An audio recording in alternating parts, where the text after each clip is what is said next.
भारत माता की वंदे वंदे वंदे।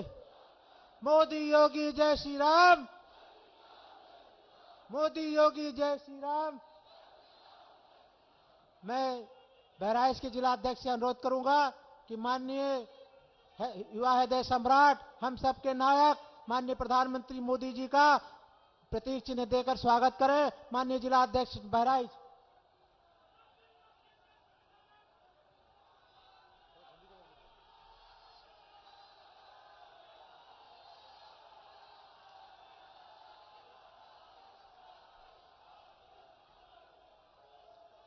अब मैं अनुरोध करूंगा, बहुत ज्यादा समय न ले, अनुरोध करूंगा विश्व के सबसे बड़े नेता, भारत के यशस्वी प्रधानमंत्री, हम सबके नेता, हम सबके हृदय में वास करने वाले माननीय नरेंद्र भाई मोदी जी आवे और हम सबको अपना आशीर्वचन दे। माननीय मोदी जी।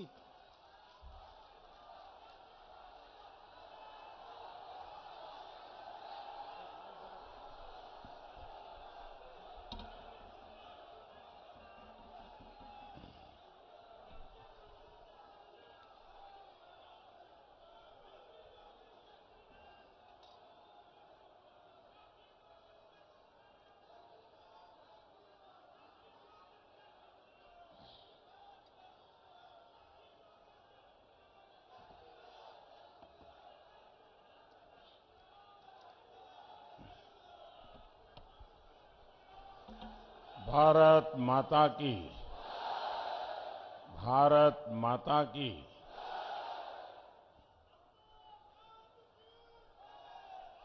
बालार ऋषि के तपोभूमि और महाराजा सुहेलदेव के युद्ध स्थली बहराइच स्वतंत्रता के अमर सेनानी राजा देवभक्त सिंह का जन्मभूमि गोंडा, महात्मा बुद्ध के श्रावस्ती और मां पाटेश्वरी देवी का पुण्य भूमि बलरामपुर के लोगन का हमार कोटि कोटि प्रणाम।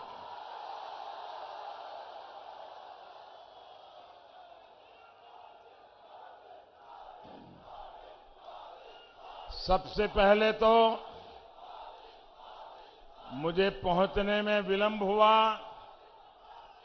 इसके लिए मैं आप सबकी क्षमा चाहता हूं कि मैं आज नॉर्थ ईस्ट में मणिपुर में था और मणिपुर से आते थोड़ा समय हो गया, तो इसलिए मैं आपकी क्षमा चाहता हूं।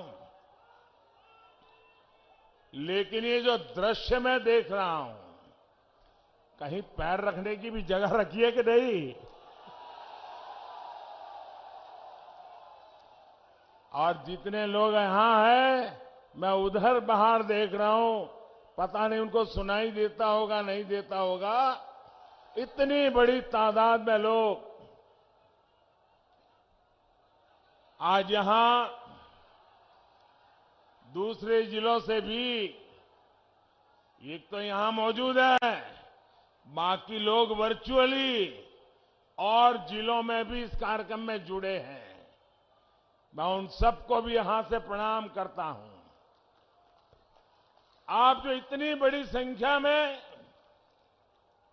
हम सबको, भारतीय जनता पार्टी को आशीर्वाद देने आए हैं, उससे साफ है कि यूपी चुनाव में इस बार भी जीत का चौका लगने वाला है। चौका।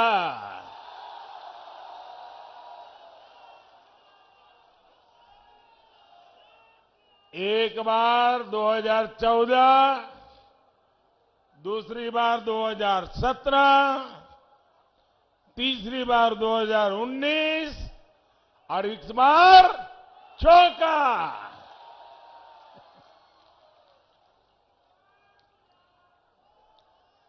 यूपी के लोग 22 में भी गौर परिवारवादियों को हराने के लिए फैसला कर चुके हैं।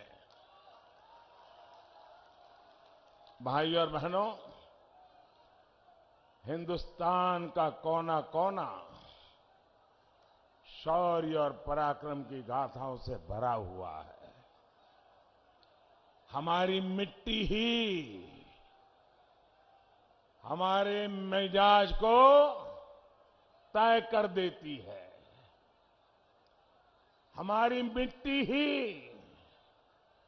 हमारा व्यक्तित्व रच देती है। जिस धरती पर हम हैं, ये धरती ही महाराजा सुहेलदेव के पराक्रम की महक लिए हुए है। पिछले वर्ष मुझे उनके स्मारक के शिलान्यास का भी सौभाग्य मिला। इस स्मारक में उनकी भव्य प्रतिमा भी लगाई जाएगी। साथियों, आप देख रहे हैं इस समय दुनिया में कितनी उथल पुथल मची हुई है। जब चारों तरफ उथल पुथल मची हो, चारों तरफ कल क्या होगा, परसों क्या होगा, गिनतियां चलती हो, ऐसे में भारत को ताकतवर होना चाहिए कि नहीं होना चाहिए? भारत मजबूत होना चाहिए कि नहीं होना चाहिए? आज भारत का ताकतवर होना न सिर्फ भारत के लिए, पूरी मानवता के लिए बहुत जरूरी होता है। आज आपका एक एक वोट भारत को ताकतवर बनाएगा। सुहेलदेव की धरती के लोगों का एक एक वोट देश को मजबूती देगा। आप देखिए, स्कूल में भी कोई ढीला ढाला टीचर हो तो स्टूडेंट को पसंद आता है क्या? जरा जोर से बताइए। ढीला ढाले मास्टर जी हो तो बच्चों को पसंद आता है क्या? बच्चों के परिवारजनों को पसंद आता है क्या? माँ भी चाहते हैं ना कि टीचर मजबूत होना चाहिए। चाहते कि नहीं चाहते? आपके इलाके में दरोगा भी बिल्कुल ढीला ढाला हो तो किसी को पसंद आता है क्या? दरोगा भी मजबूत चाहिए, ऐसा आपको लगता है कि नहीं लगता है? तो भाइयों बहनों, इतना बड़ा देश, इतना बड़ा राज्य, जिम्मेवारी भी मजबूत कंधों पर होनी चाहिए कि नहीं होनी चाहिए? और इसलिए भाइयों बहनों, जब टफ टाइम होता है, जब टफ टाइम होता है तो टफ लीडर होना भी जरूरी होता है।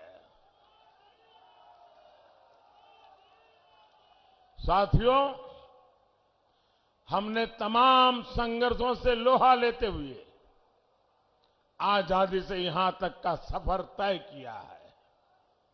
हर भारतीय का ध्येय एक विकसित समृद्ध भारत है। इस समृद्ध भारत के लिए उत्तर प्रदेश का समृद्ध होना, उत्तर प्रदेश का विकसित होना उतना ही जरूरी है। आज हम सभी आपके सामने इसी महायज्ञ के लिए आपका सहयोग मांगने आए हैं। उत्तर प्रदेश आज विकास के जिस रास्ते पर चल पड़ा है, उसमें डबल इंजन की सरकार उतनी ही जरूरी है। साथियों, मैंने 2014 से लेकर 2017 तक इन गौर परिवारवादियों का, उनका कामकाज, उनका कारोबार, उनके कारनामे बहुत करीब से देखे हैं।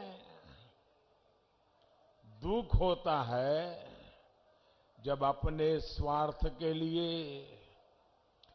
गौर परिवारवादियों की सरकारें जनता के हित को ही स्वाहा कर देती है। 2017 से पहले बस्ती, गोंडा, बहराइच, बलरामपुर के लोगों ने भी बहुत भेदभाव झेला था कि नहीं झेला था? आपके साथ भेदभाव होता था कि नहीं होता था? अब योगी जी की सरकार पिछले 5 सालों से हर वो प्रयास कर रही है जो आपके जीवन में सहूलियत ला सके, जो गरीब को सम्मान दे सके। और निश्चित तौर पर इसमें बहुत बड़ी बाधा थी यूपी की बिगड़ी हुई कानून व्यवस्था। बीते 5 साल में भाजपा सरकार यहां की कानून व्यवस्था को पटरी पर ले आई है।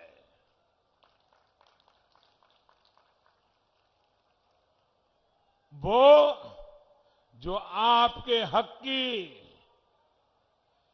जमीन पर बैठे थे, वो जो आप पर भय बनाकर बैठे थे, वो जिनके डर से आप घरों से निकलने से बचते थे, जिनकी वजह से हमारी बहन बेटियां परेशान थी, वो सब आज काबू में है।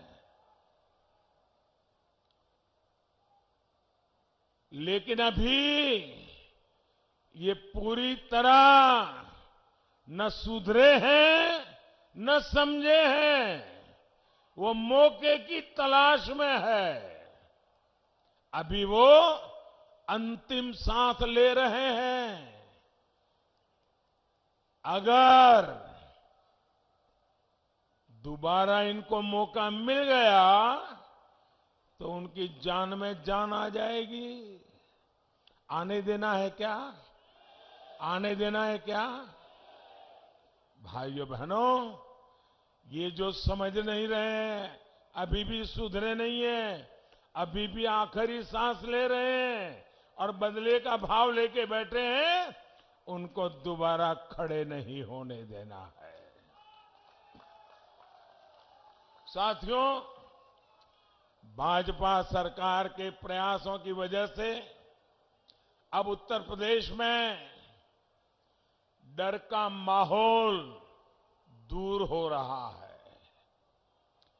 और डर उनको लग रहा है जो दशकों तक निर्दोषों को डराते रहते थे, वो आज डर के मारे कांप रहे हैं।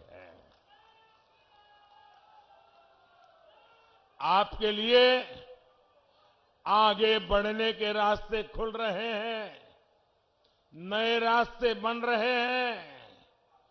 आप बच्चे को अच्छी शिक्षा देना चाहते हैं, इसलिए भाजपा सरकार स्कूलों की स्थिति सुधार रही है। आप अपने बच्चों को उच्च शिक्षा देना चाहते हैं, इसलिए भाजपा सरकार हर जिले में मेडिकल कॉलेज खोल रही है, नए इंजीनियरिंग संस्थान बना रही है, आईटीआई पॉलिटेक्निक में सीटें बढ़ा रही है। आप अपनी दुकानदारी करना चाहते हैं, अपना कारोबार शुरू करना चाहते हैं, इसलिए भाजपा सरकार मुद्रा योजना के जरिए आपको बैंकों से आर्थिक मदद दे रही है। स्टार्टअप योजना के जरिए आपको पैसा दे रही है। आप चाहते हैं कि इलाज पर खर्च कम हो, बेहतर इलाज की सुविधा मिले, इसलिए भाजपा सरकार आयुष्मान योजना के तहत 5 लाख रुपए तक के मुफ्त इलाज की सुविधा दे रही है। गांव देहात में भी हेल्थ और वेलनेस सेंटर बनवा रही है। सामान्य मानवी के जीवन के हर पड़ाव, उसकी हर जरूरत, उसको ध्यान में रखकर हमारी सरकार योजनाएं लागू कर रही है। और ये सब काम बिना भेदभाव हो रहा है, बिना तुष्टीकरण किए हो रहा है। और यही तो है सबका साथ, सबका विकास, सबका विश्वास और सबका प्रयास।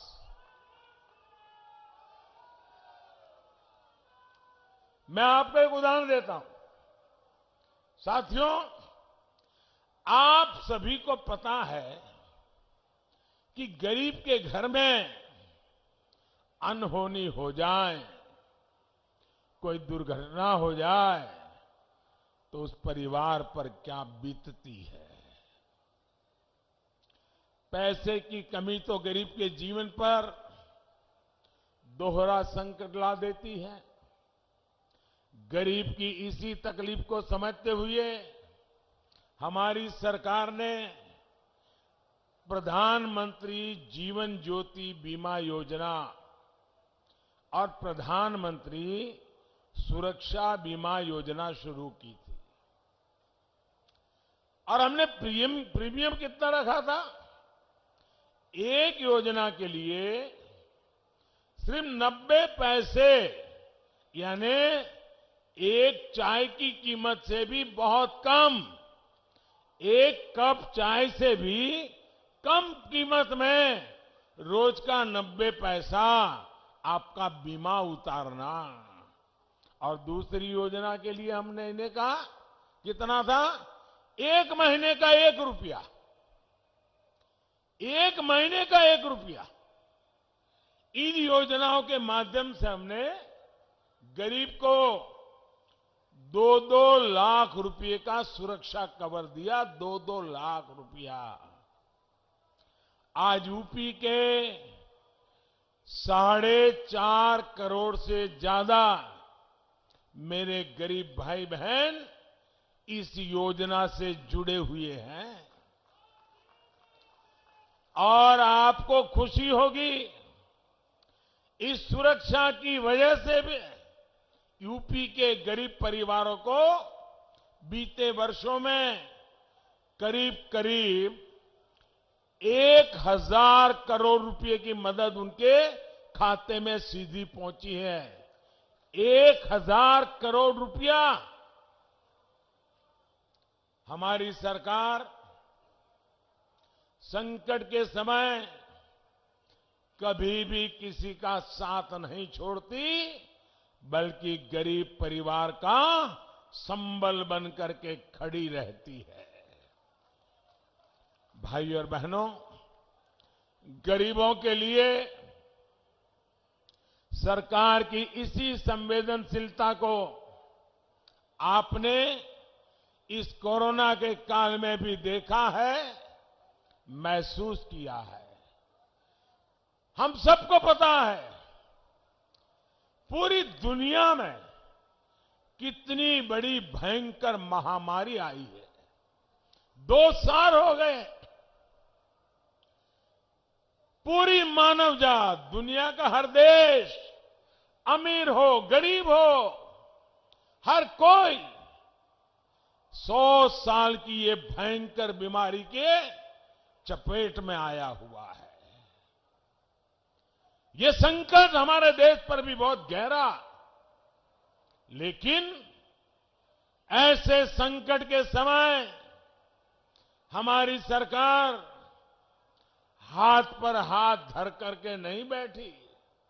क्या करे, पूरी दुनिया में हुआ है, ये तो वायरस है, आने ही वाला है।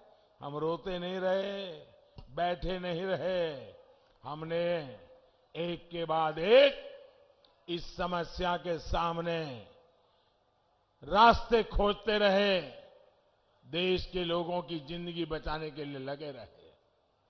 ऐसे कालखंड में कोई भी गरीब भूखा न रहे,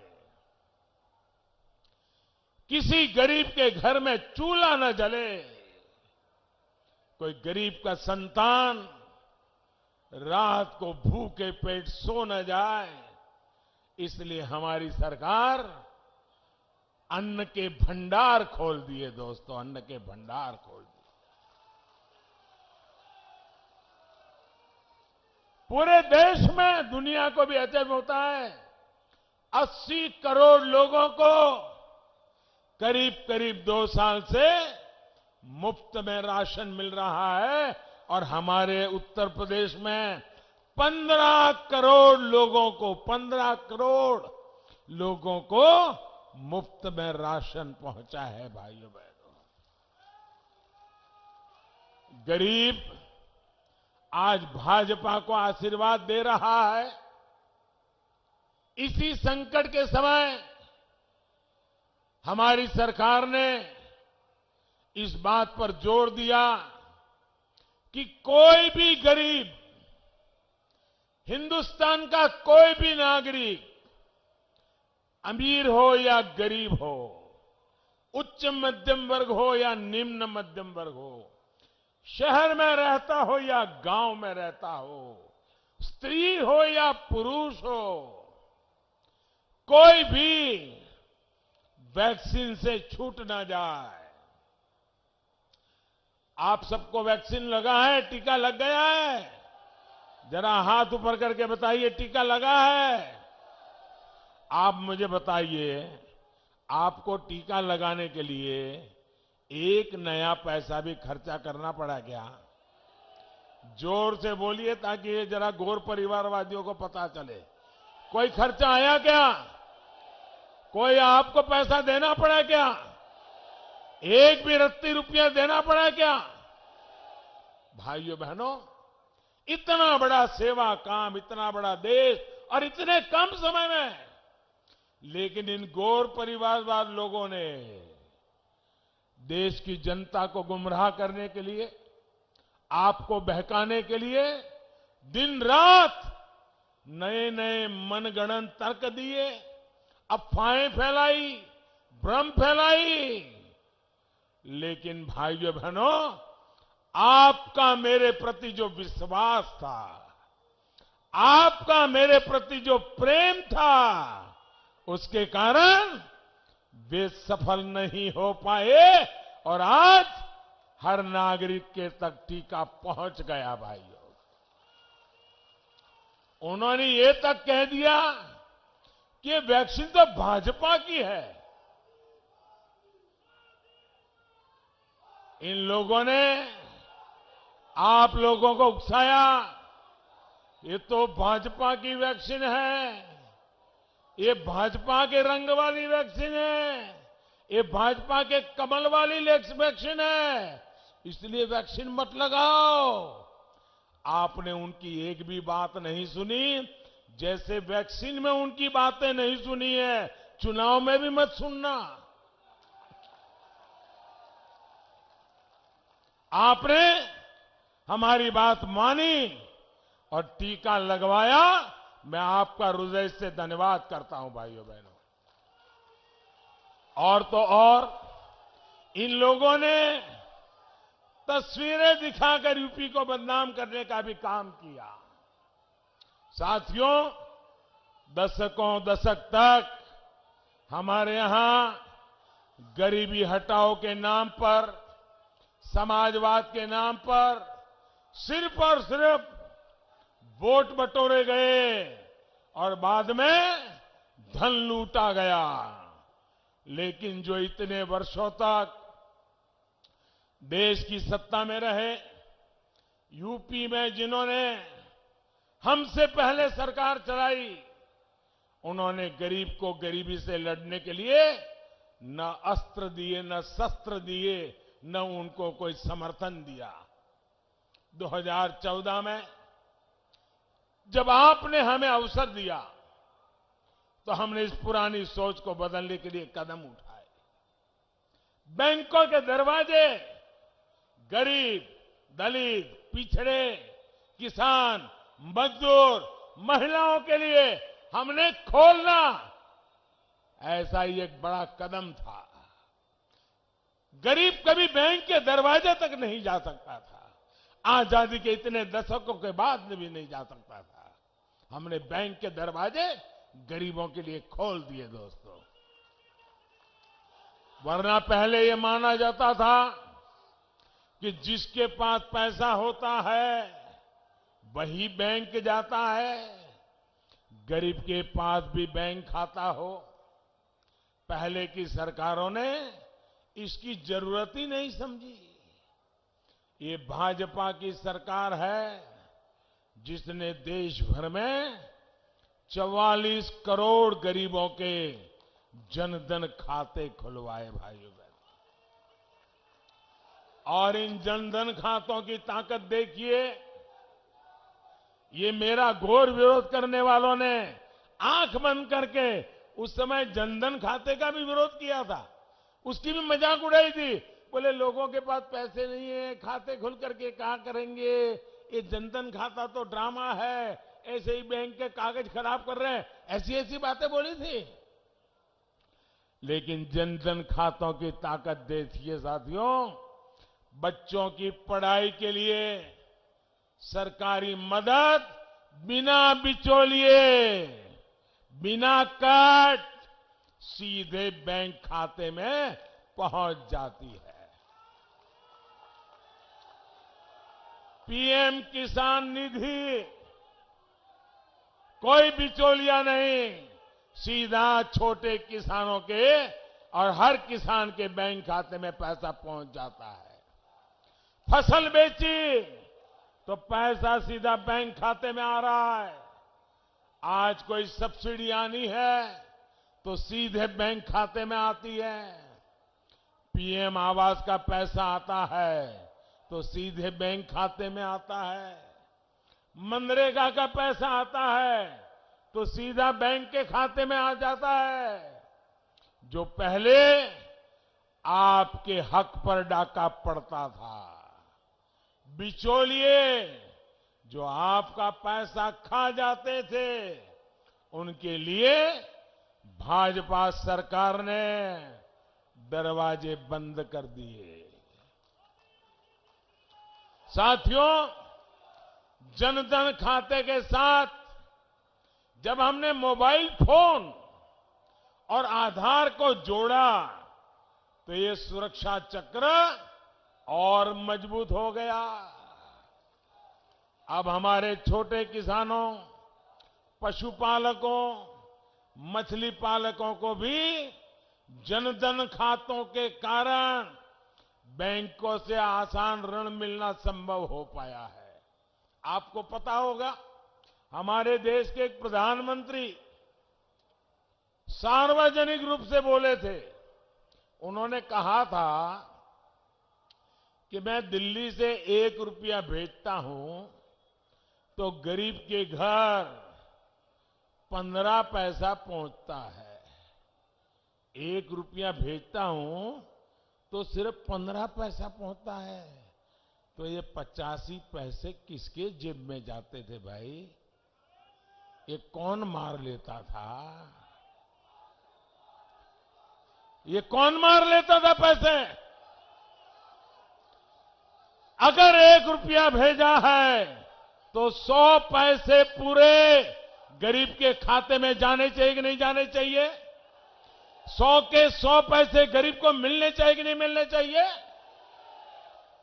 अब मैंने ये पक्का कर लिया कि गरीब के खाते में दिल्ली से मैं 1 रुपया भेजूंगा तो बीच में कोई हाथ नहीं लगाएगा, 100 के 100 पैसे पहुंचेंगे।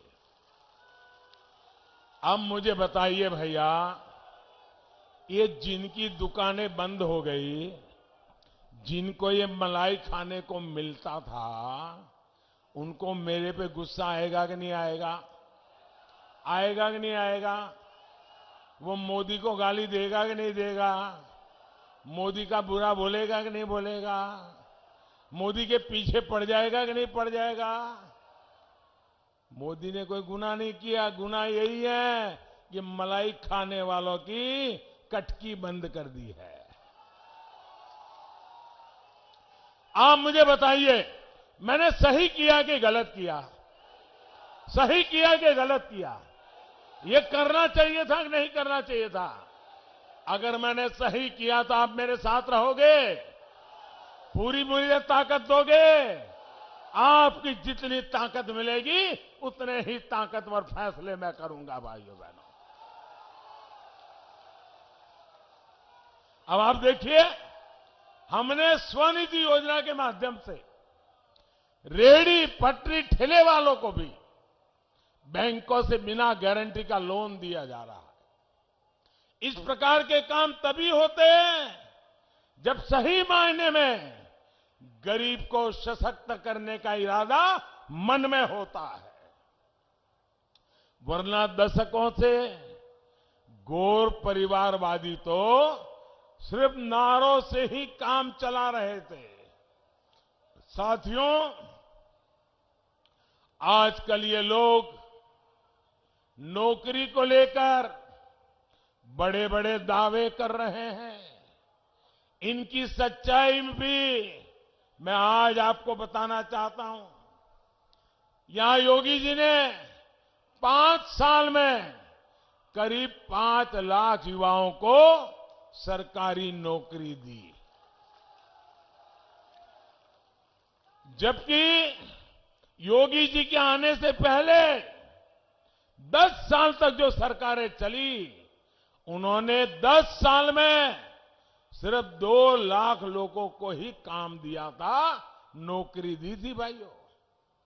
10 साल में 2 लाख और 5 साल में 10 लाख, 5 साल में 5 लाख लोगों को नौकरी दी भैया, भाइयों बहनों। और तब कारोबार क्या था? किसी की सिफारिश लगानी पड़ती थी, किसी नेताजी का कुर्ता पकड़ के चलना पड़ता था, गरीब मां को अपनी जमीन गिरवी रख करके करप्शन के पैसे देने पड़ते थे, तब जाकर के मुश्किल से बेटे का इंटरव्यू निकालता था। भाइयों बहनों, गरीब को इतना नुकसान इन लोगों ने किया था। भाइयों बहनों, हमने वो स्थिति बदली है। क्या युवाओं के भविष्य से खिलवाड़ करने वाले ऐसे लोग, क्या हम उनको माफ कर सकते हैं? ऐसे लोगों को माफ कर सकते हैं? ग्रुप सी और ग्रुप डी की भर्तियों में हमने इंटरव्यू समाप्त करने का भी बहुत बड़ा निर्णय कर लिया और उसका लाभ भी ये सब कटकी कंपनी को दरवाजे दिखा दिए। भाइयों बहनों, दरवाजे दिखाइए और गरीब को अर्जी करने पर योग्यता के आधार पर घर पे ऑर्डर आ जाता है। भाइयों साथियों, आज ये परिवारवादी लोग किसानों की भी बातें करने लग गए हैं। उन्हें लेकर भी बड़े बड़े दावे किए जा रहे हैं, लेकिन बहराइच का किसान इनकी सच्चाई भी जानता है। ये वो लोग हैं जिन्होंने उत्तर प्रदेश में दर्जनों चीनी मिलें बंद करवा दी कि नहीं करवा दी? चीनी मिलों को ताले लगवाए कि नहीं लगवाए? ये वो लोग हैं जिन्होंने यूरिया और खाद के लिए किसानों पर डंडे चलवाए। ये वो लोग हैं जो किसान को गन्ने की पर्ची के लिए तरसा देते थे।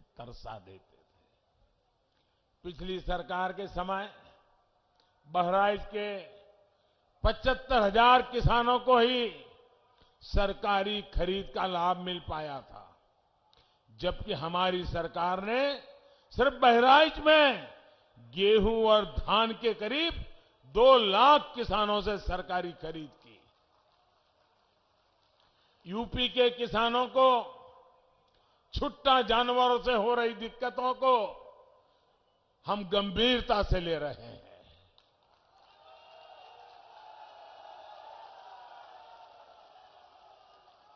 हमने रास्ते खोजे हैं दोस्तों, और मैं आपकी इस चिंता को पूरी तरह समझता हूं और मैं आपको बताता हूं, मैं रास्ता खोज करके लाया हूं दोस्तों। 10 मार्च को आचार संहिता समाप्त होने के बाद, नई सरकार बनने के बाद योगी जी के नेतृत्व में उन सारी नई योजनाओं को हम लागू कर देंगे भाइयों।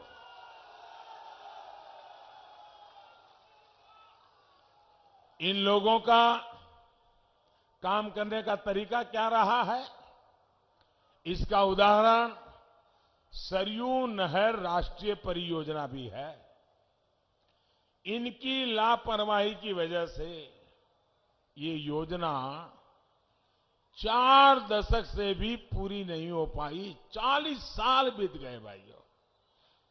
ऐसे लोगों की क्या जरूरत है? अरे आपके घर में काम करने वाला व्यक्ति अगर 2 घंटे तक काम करना पूरा है और 2 दिन तक नहीं करता है तो उसको रखते हैं क्या? आप रखते हैं क्या? उसको कहते हैं बाबा जाओ, तुम नहीं कर सकते हो, कह कहते नहीं। ऐसे लोगों को सरकार में वापस लाओगे क्या? लाओगे क्या? 40 साल तक जो आपके लिए जीवन मरण का सवाल है, ऐसा पानी का काम लटकाए रखा। और देखिए बर्बाद कैसा किया रुपयों को। जब ये योजना का प्रारंभ हुआ था तब खर्चा होने वाला था 100 करोड़। 100 करोड़ में शानदार काम हो जाता, लेकिन 40 साल लटके रखा। जो आए उन्होंने कटकी की, हर किसी ने अपनी मलाई खाने का रास्ता खोजा और जाते जाते 100 करोड़ का काम 10,000 करोड़ रुपए तक पहुंचा। 10,000 करोड़ ये पैसे आपके थे जो बर्बाद कर दिए इन लोगों ने। आपकी कमाई के पैसे थे, इन्होंने बर्बाद किए हैं। इस योजना से बहराइच और गोरखपुर के बीच 9 जिलों के 30 लाख किसानों को सीधा फायदा होने वाला था। 30 लाख किसानों का इन्होंने गला घोंट दिया भाइयों। लेकिन बरसों के इंतजार के बाद आपको ये लाभ अब मिला है, हमारी सरकार के प्रयासों से मिला है। साथियों, बहराइच की ये धरती हमेशा से आक्रमणकारियों के मंसूबों को ध्वस्त करती रही है। देश के खिलाफ जाने वालों को यहां की मिट्टी माफ नहीं करती है।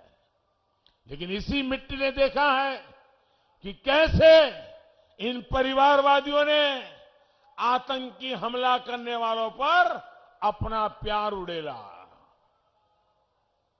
जिन लोगों पर यूपी में एक नहीं कई बम धमाकों का आरोप था, ये लोग उन आतंकवादियों को जेल से रिहा करने पर पक्का निर्णय करके बैठे थे, साजिश कर रहे थे। ये उन पर मुकदमा नहीं चलाना चाहते थे। समाजवादी सरकार आतंकी संगठनों पर प्रतिबंध लगाने के तक खिलाफ थी। इसलिए मैं कहता हूं, जो लोग देश की नहीं सोच सकते, देश की सुरक्षा को ताक पर रखते हैं, वो यूपी का कभी भला नहीं कर सकते। भाइयों बहनों, आप मुझे बताइए, और जरा बहराइच से आवाज ऐसी निकलनी चाहिए कि इन गौर परिवारवादियों की नींद उड़ जाए। जवाब देंगे?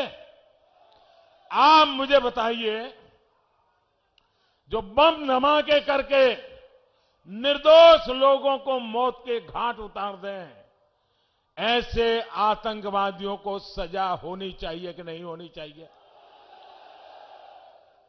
कड़ी सी कड़ी सजा होनी चाहिए कि नहीं होनी चाहिए? अगर फांसी का हुक्म होता है तो होना चाहिए कि नहीं होना चाहिए? अगर आतंकवादियों को फांसी होती है तो निर्दोष नागरिकों को उसका स्वागत करना चाहिए कि नहीं करना चाहिए? न्यायपालिका में विश्वास करना चाहिए कि नहीं करना चाहिए? आतंकवादियों के खिलाफ आवाज उठानी चाहिए कि नहीं होना चाहिए? अभी 2 दिन पहले अहमदाबाद के न्यायालय ने अनेक लोगों को फांसी की सजा सुनाई, जो आतंकवादी घटनाएं करके, बम धमाके करके निर्दोषों को मार दिया था। मुझे बताइए, ये न्यायालय ने सही काम किया कि नहीं किया? ऐसा काम होना चाहिए था कि नहीं होना चाहिए था? हमें न्यायालय का सम्मान करना चाहिए कि नहीं करना चाहिए? न्यायपालिका का सम्मान करना चाहिए कि नहीं करना चाहिए? लेकिन ये चुप बैठे हैं, चुप बैठे हैं, क्योंकि उनको मालूम है अब सारा खेल जनता के सामने खुल चुका है। कौन किसकी मदद कर रहा था, ये अब उत्तर प्रदेश का बच्चा बच्चा जान गया है भाइयों।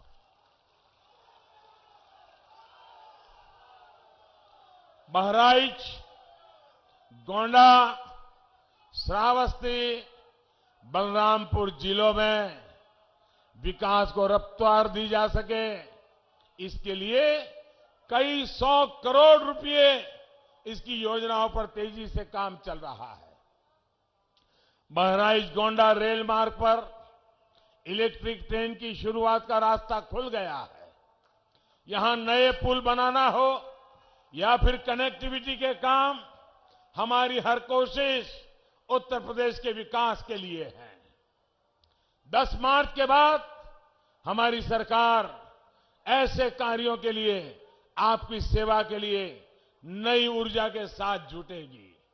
लेकिन भाई और बहनों, आपको ये और बात गांठ बांध लेनी है, माफियावादियों को मौका मिला तो ये लोग गांव गरीब की योजनाओं को बंद कर देंगे, बदले की भावना से बंद करेंगे।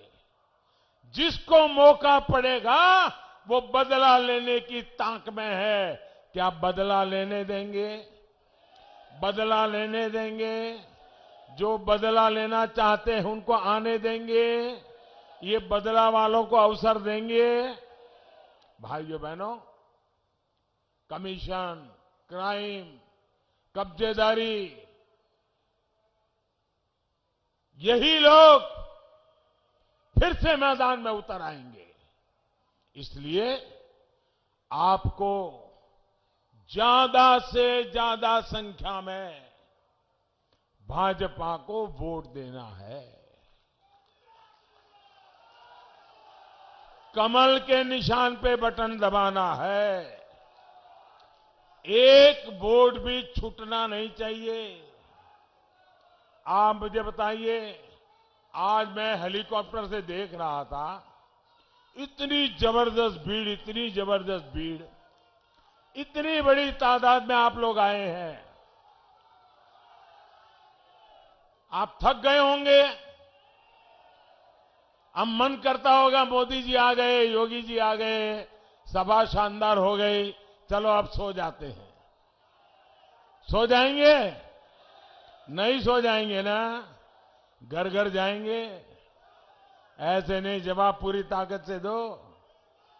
घर घर जाएंगे, मतदाताओं को मिलेंगे, मेरी बात पहुंचाएंगे, मेरे प्रणाम उनको कहेंगे।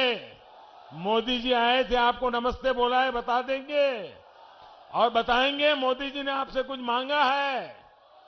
आप उनको बताएंगे मोदी जी ने कहा है वोट डालना है, बताएंगे। कमल पे वोट डालने के लिए कहेंगे। ज्यादा से ज्यादा वोटिंग करवाएंगे। हर पोलिंग बूथ आगे निकल जाएगा। पहले से ज्यादा वोट करवाएंगे। पक्का? मैं आप पे भरोसा करूं?